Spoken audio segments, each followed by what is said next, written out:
بسم اللہ الرحمن الرحیم۔ السلام علیکم ورحمۃ اللہ وبرکاتہ۔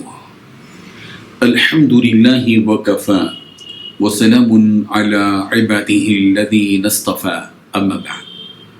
حاضرین و ناظرین، یہ درس نمبر 1749 ہے اور آج سورۃ الصافات کی 10 آیتوں کی تلاوت اور تشریح کی جائے گی۔ آیت نمبر 139 تا 148، 139 to 148۔ چلیے سب سے پہلے ہم ان 10 آیتوں کی تلاوت کرتے ہیں، لفظی ترجمے اور ترجمے کے بعد تشریح کرتے ہیں۔ اعوذ باللہ من الشیطان الرجیم، بسم اللہ الرحمن الرحیم۔ وَإِنَّ يُونُسَ لَمِنَ الْمُرْسَلِينَ إِذْ أَبَقَ إِلَى الْفُلْكِ الْمَشْحُونِ فَسَاهَمَ فَكَانَ مِنَ الْمُدْحَضِينَ فالتقمه الحوت وهو مليم فلولا أنه كان من المسبحين للبث في بطنه إلى يوم يبعثون فنبذناه بالعراء وهو سقيم وأنبتنا عليه شجرة من يقطين وأرسلناه إلى 100,000 أو يزيدون فآمنوا فمتعناهم إلى حين صدق اللہ العظیم۔ لفظی ترجمہ یوں ہے، وَإِنَّا، اور بلا شبہ، یونس لمن المرسلین، البتہ رسولوں میں سے تھے، اذ جب ابقا وہ بھاگ کر گئے، الی الفلک کشتی کی طرف، المشحون بھری ہوئی، فساہما پھر قرآن اندازی کی، فکانا تو وہ ہو گئے، من المدحضین شکست خوردگان میں سے، فالتقمہ چنانچہ نگل لیا ان کو، الحوت مچھلی نے، وہ ہوا جبکہ وہ ملیم ملامت کرنے والے تھے، فلو پھر اگر، لا نہ، انہو کہ بے شک وہ کانا تھا، من المسبحین تسبیح کرنے والوں میں سے، للبثا تو وہ رہتے، فی بطنہ اس کے پیٹ میں، الی یوم الدین اس دن تک کہ لوگ زندہ کر کے اٹھائے جائیں گے، فنبذناہ پھر ہم نے ڈال دیا ان کو، بالعراء چٹیل میدان میں، وہ ہوا جبکہ وہ سقیم بیمار تھے، وانبتنا اور ہم نے اگا دیا علیہ ان پر، شجرتن ایک درخت میں، یقطین بیلدار، وارسلنا اور ہم نے بھیجا ان کو، وارسلنا اور بھیجا ہم نے ان کو، الی 100,000 1,00,000 کی طرف، او یا یزیدون زیادہ ہوں گے،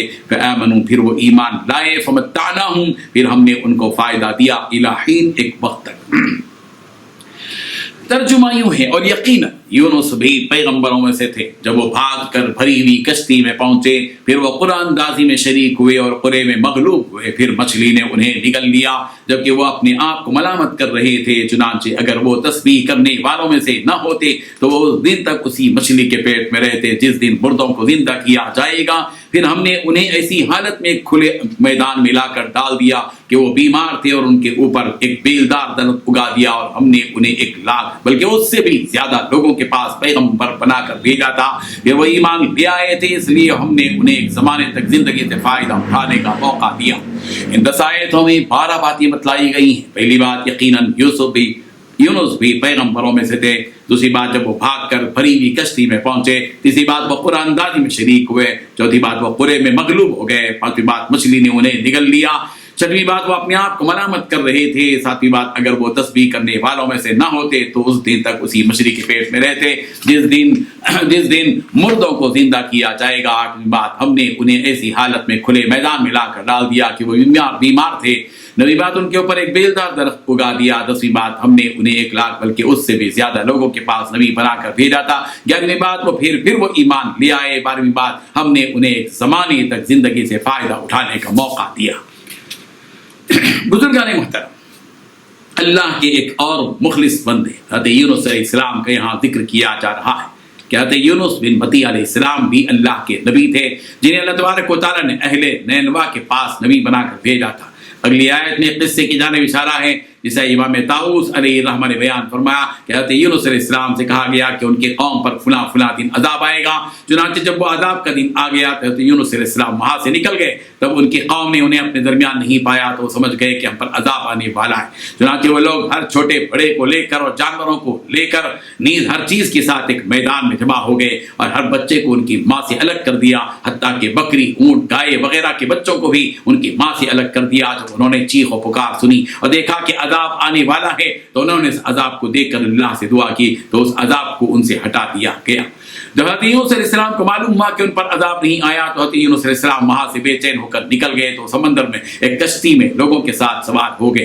پھر جب کشتی جہاں تک جانا اللہ کو منظور تھا وہاں تک پہنچی تو کشتی لڑکھڑانے لگی اور آگے نہیں بڑھ رہی تھی. تو کشتی والے نے کہا کہ ہماری کشتی آگے نہ بڑھنے کی بس ایک ہی وجہ ہے کہ ہمارے درمیان کوئی نامبارک آدمی موجود ہے. پھر کہا کہ ہم قرآن اندازی کرتے ہیں جس کا نام اس قرآن میں آئے گا وہ اس کشتی سے سمندر میں کود جائے گا. جب قرآن کیا گیا تو اس میں حضرت یونس علیہ السلام کا نام نکلا.